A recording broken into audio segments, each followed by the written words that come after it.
place those out during the program. We have one bird in particular that has learned to identify the wrappers that turkey legs come served in. So I would hate to see you pay for such an item to have it carried away by a bird. Now that I've said all this, though, are you ready to meet the birds? Yeah! Well, I do have several incredible creatures to share with you this day. Of course, the first sits right here upon my hand, and I'm curious, do any of you know what this bird might be? You know, a kookaburra, you're absolutely right. It's known as an Australian laughing kookaburra. And her name is Sheila. That's funnier than you kids know. Yeah, that's right. Her name is Sheila. And as a kookaburra, this is the largest of the kingfisher species on the planet. And they are very different from most kingfishers. Typically, a kingfisher lives near water because they eat things like fish. Kookaburras, though, have adapted to a variety of environments by eating things like mice, snakes, lizards, large insects, anything at all they can grab with their beak and swallow down whole. However, it's not their eating habits that make them famous, it's their silly laughing call. So what do you say, should we try to get her to laugh again? Yeah! All right, well, we will give this a try. Now, if I can get her to laugh, you can help encourage her through your own laughter, cheers, applause, or doing your own kookaburra impression. Because see, kookaburras love noise and excitement, and so let's see how far we can get her voice to carry. All ready? All right, girl.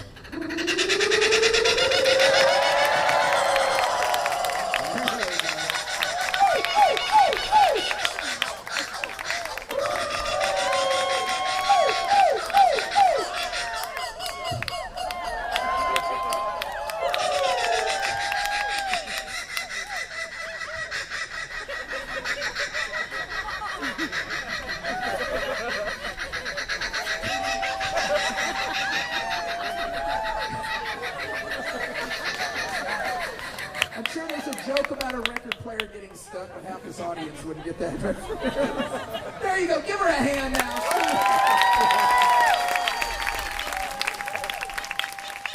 Now that we got her started, she might not stop. She might laugh through half the program.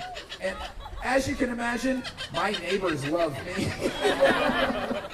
But you know, I think we can make this even more interesting. What do you say? Should we try to fly some birds? Yeah! Excellent. I have several birds to fly for you here today. The first one we would like to fly is very different from the kookaburra for a number of reasons. First of all, the kookaburra is a day-active type of predator. We refer to those birds as being diurnal. There are a set of raptors, though, that are famous for coming out at night. We refer to those birds as being nocturnal. So, who comes out at night? Owls. Who? Owls. Who? That's right. That was for my own entertainment. Did someone shout teenagers? Is that what I heard? Vampires. Well, big difference between teenagers, vampires, and owls is that I'm not afraid of vampires or owls. But I do have an owl to share with everyone. And this is one of the largest species of owls on the planet, known as a Eurasian eagle owl. We call him Romeo. Whenever you're ready there, John. Come on up here, Romeo. Right up here, buddy. Well, you're halfway here. Romeo, right here. Right here. There we go. Welcome him to the stage.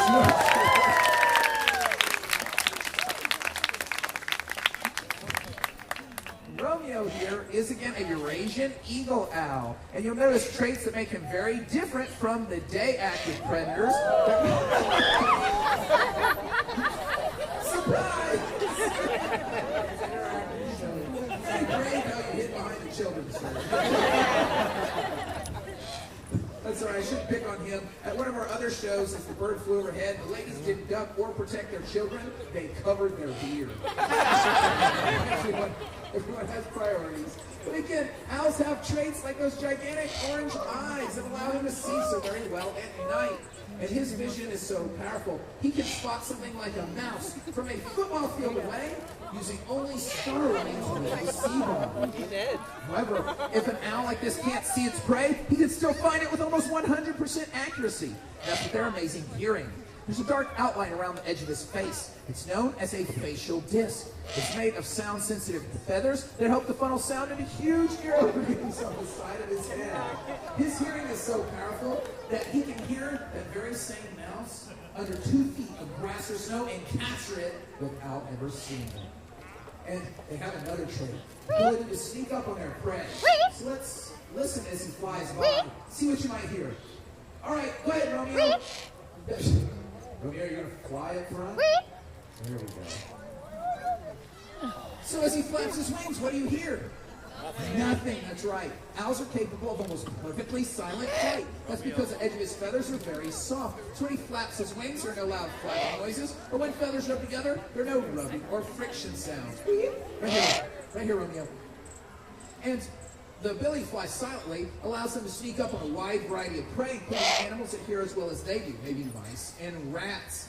But in the wild, eagle owls are known to catch exceptionally large prey, like animals the size of possibly fox and jackrabbit. And believe it or not, in Europe, there's something known as a roe deer. Roe deer weighs about 40 pounds and stands about 2 feet tall. If that's not impressive enough on its own, it might impress you further to know that this owl weighs less than 4 pounds. So you have to remember, hollow bones and feathers make him look much larger than he actually weighs. Back up here, Romeo. Right here, buddy. There we go. So let me ask you, what do you think of Romeo? Is he impressive? Good job. It's very exciting to see him adapting to the new stage and audiences quickly. So now comes the most important part, and that's sending him home. You see, we've been working on getting him to fly from here back into his door, and he's been slow to adapt, but let's give it a try. So, are you ready? Hey, Romeo. Go home, buddy. Go home. Are you with me, buddy? Yeah, is that what he said? Look, 2 pieces. Hey, that way. That way. Go home. Look, 2 pieces. All that for you ate that piece, bird. Look, go home.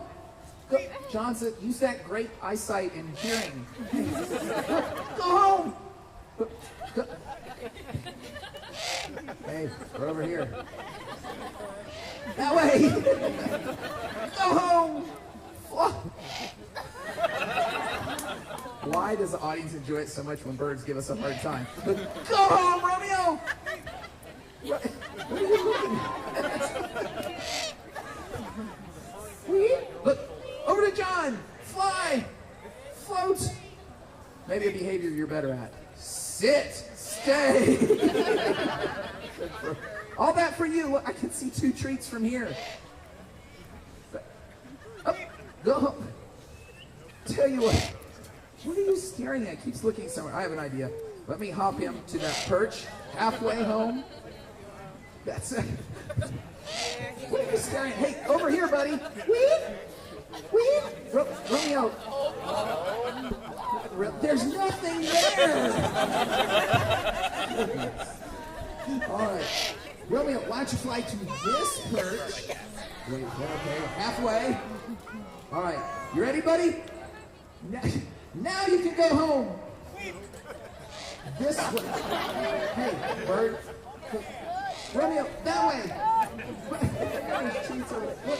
Look, you're facing the wrong way. Look, that way.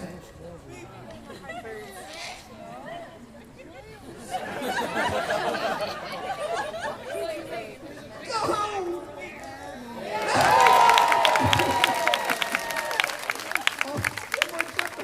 All the way in. There we go. Did I mention it takes a lot of patience and persistence to work with a bird, or with owls especially? See, his head looked like it was about this big. It's mostly fluff and feathers. His skull is only about the size of a tennis ball. And of that skull, 2/3 of the space are taken up by his eyes and ears alone, leaving very little room for a brain. So the term the wise old owl is up to your own interpretation. Truth of the matter is, it takes quite a bit of time and routine to work with an owl. But you notice it was good. He wasn't nervous or scared at all. He was just checking the other perches for treats. Now, the next bird I have for you is very different from the first 2. The kookaburra and the owl, those are true predators. It means they catch and kill their own food. This next bird is different because it is a scavenger. Likes to find animals that are already dead. Any guesses? Vulture. The vulture, you're right. I have a vulture to share with everyone. And the vulture's going to be coming out right behind you.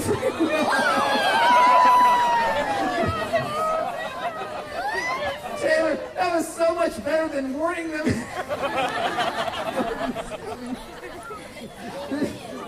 Oh, I don't know why that was so amusing.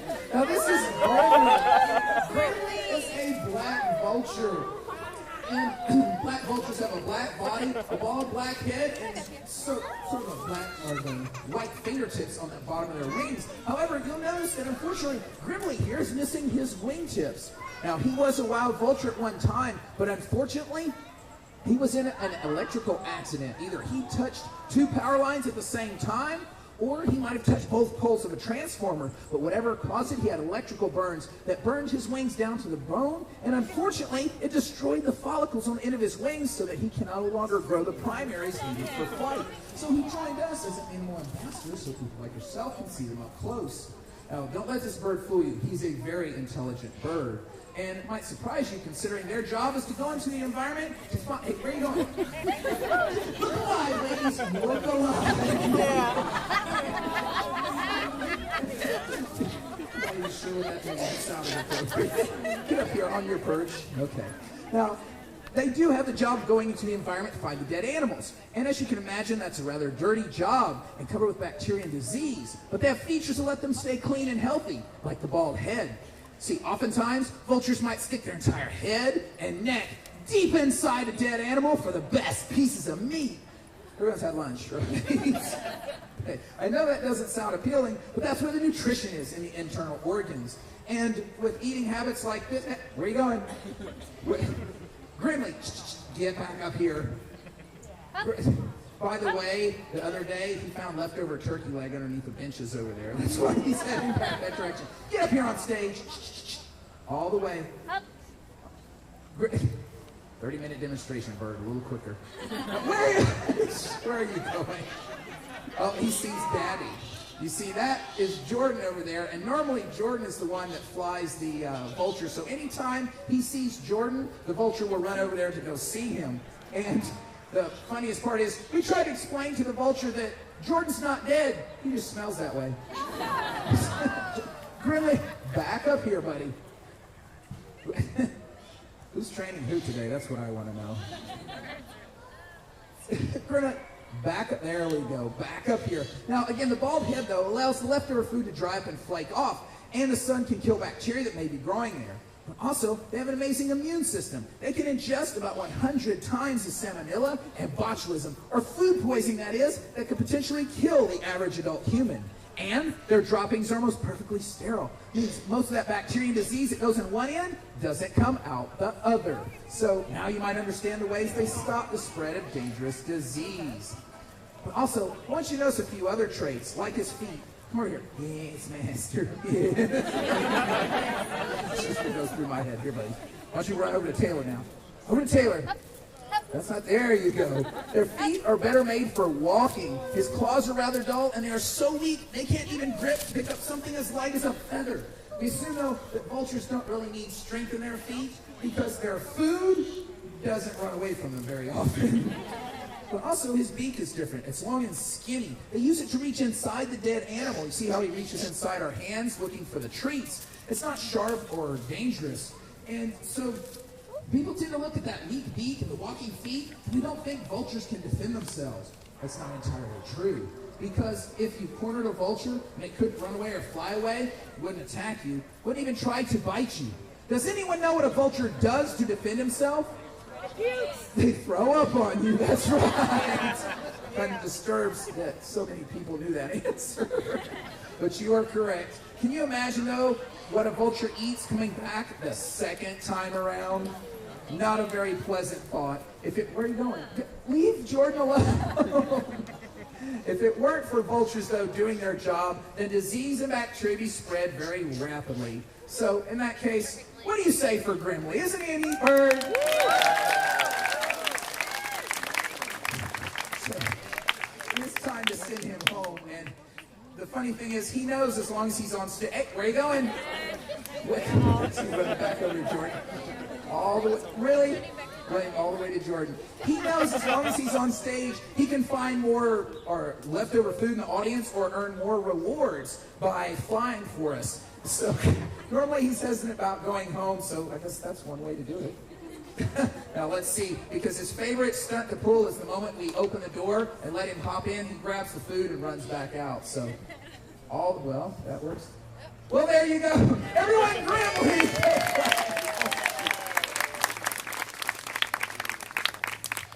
The funniest part is, after he found leftover turkey, every single show since then, he's gone back to check for more.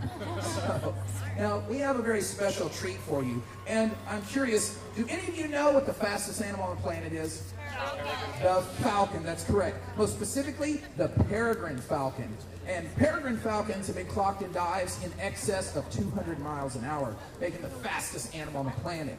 And you're actually in for a very special treat, and you're also going to be part of the training process for us, because we happen to have a brand new falcon here. And this is a Falcon hybrid, and this is the very last step before we free fly him for a program. What we are doing now is what we call creance testing him. We have him on a very long string, and simply what we are going to do is have him fly from my glove to grab the lure that Jordan will be having. Now, we want to make sure that he feels comfortable flying and grabbing that lure in front of an audience, and that he eats his reward and jumps up to the glove like he is supposed to. Now, we've free-flown him here recently without an audience, so this is the very last step to see if he is ready to fly. So very rarely do we have an opportunity to do this in front of an audience, so let me step right over here. So you'll also notice that he is wearing a hood. Hood is part of the training process. It's sort of like a blindfold. And when we put it on his head, he can't see things, so it keeps them nice and calm, but also it allows us to position the bird just right, get the lure or the prey in the wild if we were hunting ready, and then we can remove the hood. He knows instantly what he's supposed to do, and with any luck, he will chase that lure right down and grab it right here on the mound. So if this works, I know Jordan and I both would be excited. You ready? All right. All right, buddy. Well, there you go. Give him a hand. He did exactly what we wanted. He's making sure that lure is dead, buddy. Trust me. Now, see, this is the important part. We want him to go ahead and eat his reward. And he's learning now that it's okay to be in front of all these people. And right now, you might notice how his wings are spread and his tail is fanned. It's actually, that is called mantling. And he's basically trying to hide his prey from all the rest of you. The nice thing is he's already tucking those wings in a little bit, so that means he is actually a little more comfortable. So we're letting him eat a reward. So he gets a food reward off of the lure, which in this case is actually quail. And so by eating that reward, he sees a food value in the lure. The last step is, it's dead, buddy. So jump up to the glove. Jump up to the glove. That's cheating. There we go. Give him another.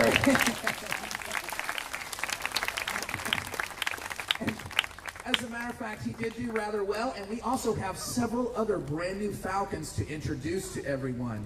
You see, this Falcon here, or hybrid, is now about 4 months old, believe it or not. And most flighted birds are full grown by the time they leave the nest. And we also have several other younger birds to introduce to you. So what do you say? Would you like to meet a few more birds? So we'll let them step 1 or 2 birds out for us. And falcons, you'll notice, are very different from the other birds. Did you notice how long, narrow, and pointed, even swept back their wings are? They're built for speed because falcons catch and eat other birds. Thank you, Taylor. I have for you another 4-month-old baby falcon, which is much more vocal than this one. This is Vegas. Vegas is an Aplomado falcon. Aplomado falcons are found here in North America, and they were once spread all across the plains and prairies in the U.S. However, much like the peregrine falcon, their numbers decline due to things like pesticides such as DDT and habitat loss. But the exciting part is that the peregrine fund has started breeding and releasing the Aplomado falcons back on the Texas coast, and in just 3 short years they had to stop doing so because the falcons had taken hold, started living there, and reproducing. It's a very good sign. But also, one other very important success story is the type of bird that John there is holding. That is a peregrine falcon. Peregrine falcons came back from the brink of extinction. Did you believe that at one point we only knew of 32 wild breeding pairs in the lower 48 states here in the U.S.? 32. Yet here we are somewhere around 50 to 60 years later, not only the peregrine falcon, but the bald eagle has been removed from the endangered species list. I think that's a very good sign. And not only that, but California condors number more than 600 California condors, when at one point there were less than 50 in the world. Well, ladies and gentlemen, we are Wildlife Revealed. We are a 501c3 nonprofit organization. We are dedicated to the education and the preservation of our planet's wildlife. If you enjoy our message and enjoy our birds, like to help us help the environment, then you'll notice we have donation boxes on the purchase, donation baskets with myself and the assistants. All the money we raise goes to help support our educational efforts, take care of our animals, and better obedience training for us. It only takes $5 to eat one of these birds for a week.